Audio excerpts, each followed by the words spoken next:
Stand up comedian Kunal कामरावरून विधानसभा अधिवेशनात सुरू असलेला धुडगूस हा लोकशाहीला शोभणारा नाही।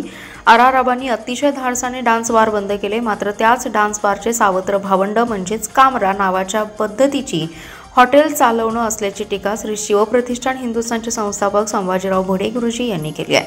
दरम्यान रायगडावरील वाघ्या कुत्र्याच्या स्मारकाला संभाजी भिडे गुरुजींनी समर्थन देत संभाजीराजे भोसले बोलतात ते 100% चूक आहे। वाघ्या कुत्र्याबाबत आपण वाचले आणि ती कथा सत्य असल्याचं त्यांनी सांगितलं।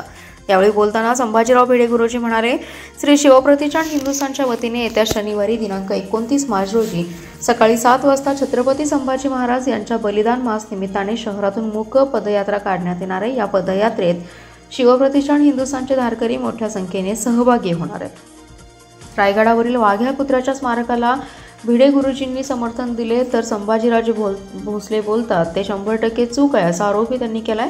वाघ्या कुत्र्याबाबत आपण वाचले आणि ती कथा सत्य आहे। वाघ्या कुत्र्याने चितेत उडी घेतली हे सत्य आहे, त्यामुळे स्मारक म्हणून ते केले। माणसं एकनिष्ठ नसतात तेवढी कुत्री असतात। निदान आत्ताच्या युगात देशाशी एकनिष्ठ राहायचंय याचे द्योतक म्हणून वाघ्या कुत्र्याचं स्मारक तिथंच राहिलं पाहिजे अशी भूमिका जाहीर करत वाघ्याच्या स्मारकाचं भिडे गुरुजींनी समर्थन केलंय। स्वार्थासाठी आपली मते बदलणारी माणसं, त्यांना माझं म्हणणं पटणार नाही आणि मी त्यांना पटवणारही नाही असा टोलाही त्यांनी यावेळी बोलताना लगावला। इस्लामपूर आष्टा रस्त्यावर शिंदेमळानजीक हॉटेल नंदनवन समोर दुचाकी आणि खडी वाहतूक करणारा डंपर यांची समोरासमोर धडक होऊन कुंडलवाडी येथील पटेल कुटुंबियातील 3 जण ठार झाले तर एक महिला गंभीर जखमी झाली आहे। ही घटना दुपारी 4 वाजण्याच्या दरम्यान घडली आहे। अशफाक शब्बीर पटेल, अशरफ अशफाक पटेल वय 12 आणि असद अशफाक पटेल वय 10 हे 3 जण जागीच ठार झाले तर हसीना अशफाक पटेल या गंभीर जखमी झाल्यात।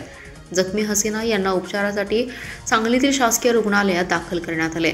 मोटरसायकलीवरून अशफाक पटेल पत्नी आणि मुलांसह मिरज येथून ईदचं साहित्य खरेदी करून इस्लामपूरच्या दिशेने निघाले होते। आष्टा शिंदेमळा येथील हॉटेल नंदनवन समोर आले असता समोरून भरधाव वेगाने आष्ट्याच्या दिशेने येणारा खडी वाहतूक करणारा डंपर यांची समोरासमोर धडक झाली। या दुचाकीवरील चौघेही उडून रस्त्यावर फेकले गेले। चौघांच्याही डोक्यात जोरात मार लागल्याने अशफाक पटेल, त्यांचा मुलगा अशरफ आणि असद हे जागीच ठार झालेत तर अशफाक यांच्या पत्नी हसीना गंभीर जखमी झाल्या। जखमी हसीना यांना उपचारासाठी सांगली येथील शासकीय रुग्णालयात दाखल करण्यात आले। धडक एवढी मोठी होती की डंपरची उजवी चालक साईडची बाजू चेपली असून काच फुटली आहे, तसेच डंपरमधील खडी रस्त्यावर विखुरली आहे।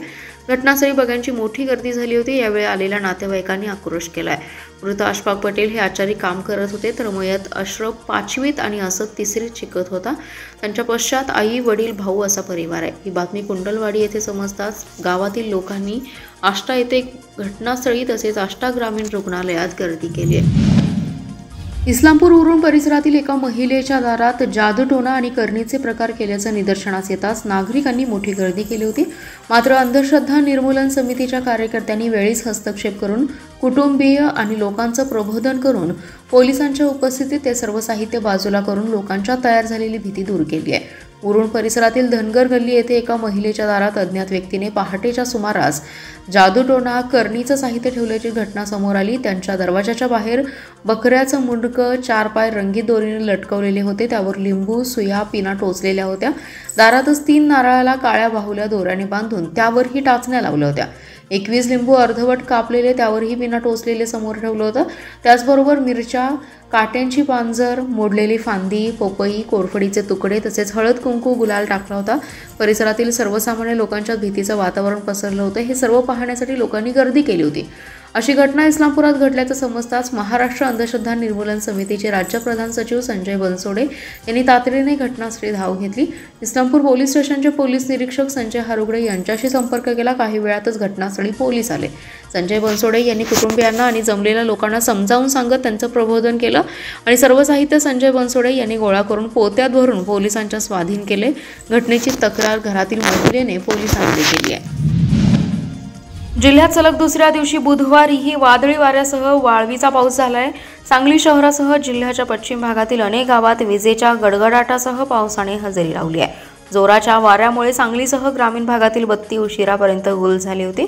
2 दिवसांपासून पडणाऱ्या पावसामुळे रब्बीची हातातोंडाला आलेल्या पिकांचं नुकसान होणार असल्याचे चित्र आहे। दरम्यान उकाड्याने हैराण झालेल्या जिल्हावासियांना दिलासा मिळालाय। गेल्या काही दिवसांपासून उष्मा वाढला होता. अंगाची लाही लाही होत असताना मंगळवारी अवेळी पावसाने हजेरी लावली. बुधवारीही वादळी वारे, ढगांचा गडगडाटासह सायंकाळी जोरदार पाऊस सुरू झाला. सांगली शहरात संध्याकाळी 7च्या सुमारास सुरुवात झाली. तासभर पावसाची रिमझिम सुरू होती. वादळी वाऱ्यामुळे काही भागातील वृक्ष उन्मळून पडले, त्यामुळे वाहतूक ठप्प झाली आहे. वाऱ्याचा जोर मोठा असल्याने जिल्ह्याच्या ग्रामीण भागातील वीज पुरवठा खंडित करण्यात आला होता. रात्री उशिरापर्यंत बत्ती गुल होती. मार्चमध्येच अवकाळी पाऊस सुरू झाला असून रब्बीच्या पिकांचं मोठं नुकसान होण्याचा धोका आहे. गहू, हरभरा या पिकांचा काढण्याचा हंगाम असून द्राक्ष आणि बेदाणा यांचा हंगाम अंतिम टप्प्यात आहे. गारपिटीमुळे शेतकऱ्यांच्या द्राक्षाचं नुकसान होणार असून खरड छाटणी होऊन फुललेल्या काड्यांना मार लागल्यास आर्थिक फटका बसण्याचाही धोका आहे. जिल्हा पोलीस दलातील विविध पोलीस ठाणे तसेच स्थानिक गुन्हे अन्वेषणच्या पथकांनी अंमली पदार्थ तस्करांविरोधात मोहीम उघडली असून गेल्या 2 महिन्यात 29,74,00,000 रुपयांचे अंमली पदार्थ जप्त करण्यात आले. तस्करासह गांजाचे सेवन करणाऱ्यांवर कारवाईचा बडगा उगारला असून आतापर्यंत 41 जणांना अटक करण्यात आल्याचे स्थानिक गुन्हे अन्वेषण विभागाचे निरीक्षक सतीश शिंदे यांनी सांगितले. जिल्ह्यात अंमली पदार्थ प्रतिबंधक उपाययोजना समिती स्थापन करण्यात आली आहे.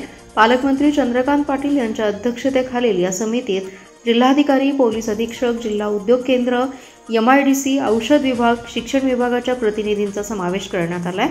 टास्क फोर्सच्या आतापर्यंत 5 बैठकाही झाल्यात. या बैठकीत पालकमंत्र्यांनी अंमली पदार्थ विरोधी कारवाई, प्रबोधनपर जागृती आणि नशामुक्तीसाठी उपाययोजना या त्रिसूत्रीवर काम करण्याच्या सूचना दिल्या. त्यानुसार पोलिसांनी अंमली पदार्थ तस्कराविरोधात मोहीम हाती घेतली आहे. टास्क फोर्सची स्थापना झाल्यापासून पोलिसांनी तब्बल 29,74,26,280 रुपयांचे अंमली पदार्थ जप्त केले. यात 12,88,280 रुपये किमतीचा 53 किलो 245 ग्रॅम गांजा जप्त केलाय. या प्रकरणी 9 गुन्हे दाखल केले असून 14 जणांना अटक केली आहे. 29,61,20,000 रुपये किमतीचे MD पकडले असून यात 9 जणांना अटक केली आहे. नशेच्या 890 गोळ्या जप्त केल्या असून यात एकाला अटक केली आहे, तर गांजा सेवन करणाऱ्या 16 जणांवर कारवाई करण्यात आली आहे. महापालिका क्षेत्रात करण्यात आलेल्या सर्वेक्षणामध्ये अनेक मालमत्ता अनधिकृत आढळून आल्या आहेत. महापालिका बांधकाम परवाना न घेता या मिळकती उभा राहिल्यात. या मालमत्ता अधिकृत करून त्यांना घरपट्टी लागू करण्यासाठी आता महापालिकेने माझी मालमत्ता अधिकृत मालमत्ता ही अभय योजना सुरू केली आहे. या योजनेअंतर्गत मालमत्ताधारकांनी 30 जूनपर्यंत महापालिकेकडे रीतसर प्रस्ताव दाखल करावेत, अन्यथा दंड आणि शास्ती लागू करण्याचा इशारा प्रशासनाच्या वतीने देण्यात आला आहे. महापालिका क्षेत्रातील सर्व मालमत्ता महापालिकेच्या रेकॉर्डवर येण्यासाठी तत्कालीन आयुक्त सुनील पवार यांनी महापालिका क्षेत्रातील मालमत्तांचे सर्वेक्षण खाजगी कंपनीमार्फत करण्याचा निर्णय घेतला. त्यानुसार सर्वेक्षण पूर्ण झालं असून तब्बल 2 लाख मालमत्ता आढळून आल्या. त्यातील 30,000 मालमत्ताधारकांना अद्याप घरपट्टी लागू झाली नाही. काहींनी महापालिकेचा बांधकाम परवाना न घेता घरे बांधली असल्याचं आढळून आले. अशा मालमत्ताधारकांना दुप्पट दंड शास्ती आकारण्याचा नियम आहे. मात्र पालकमंत्री चंद्रकांत पाटील यांनी अशा मालमत्ताधारकांना शास्ती दंड लागू करण्यापूर्वी नागरिकांना मालमत्ता अधिकृत करण्यासाठी मुदत देण्याच्या सूचना दिल्या होत्या. त्यानुसार प्रशासनाने मालमत्ताधारकांना 30 जूनपर्यंतची म्हणजे 3 महिन्याची मुदत दिली आहे. या मुदतीत अनधिकृत मालमत्ता अधिकृत करता येणार आहेत. मागच्या 2 ते 3 वर्षांनंतर जत तालुक्यातील द्राक्ष उत्पादक शेतकऱ्यांना चांगले दिवस आले असताना सायंकाळी तिकोंडी परिसरात झालेल्या अवकाळी आणि गारपिटीमुळे अनेक शेतकऱ्यांचं मोठं नुकसान झालंय. वादळी वाऱ्यामुळे काही शेतकऱ्यांच्या बागा उन्मळून पडल्या आहेत. रॅकवरील बेदाण्यालाही चांगला फटका बसलाय. सुमारे 2 कोटींहून अधिकचं नुकसान या अवकाळीनं केलंय. शासनाने तातडीने पंचनामे करून नुकसान भरपाई देण्याची मागणी शेतकरी वर्गातून होतीये. जत तालुक्याच्या पूर्व भाग गेल्या काही दिवसांपासून द्राक्ष बेदाणा उत्पादनासाठी आघाडी घेते. शेकडो एकरावर या भागात द्राक्षाची लागवड आहे. यंदा वातावरण चांगलं असल्याने या भागात द्राक्षाचं पीक जोमात होतं.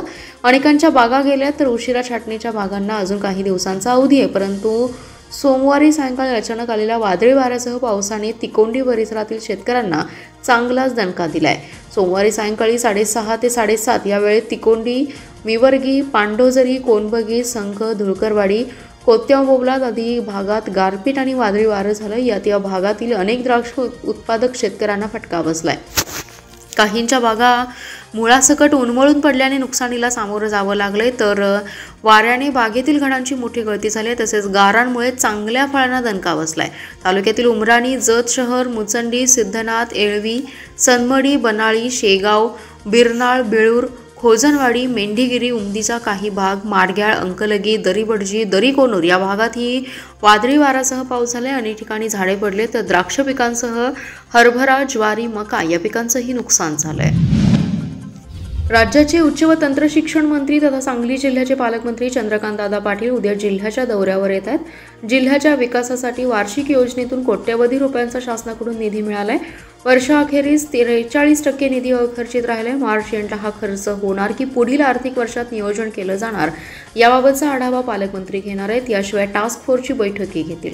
सन 2024 ते 25 अंतर्गत जिल्हा वार्षिक योजना 486 कोटी, अनुसूचित जाती घटक कार्यक्रम 86 कोटी आणि आदिवासी घटक कार्यक्रम 1 कोटी 12 लाख रुपये असे 573 कोटी 12 लाख रुपये नियत वेळ मंजूर होते. या निधीपैकी 43% निधी अखर्चित राहिला होता. त्या खर्चाचं नियोजन केलं की पुढील आर्थिक वर्षात तो खर्च केला जाणार याबाबतचा आढावा पालकमंत्री पाटील हे घेणार आहेत. सर्वच विभागांनी जिल्हा नियोजन समितीमधून प्राप्त निधी विहित मुदतीत खर्च होईल याबाबतच्या सक्त सूचना दिल्या जातील.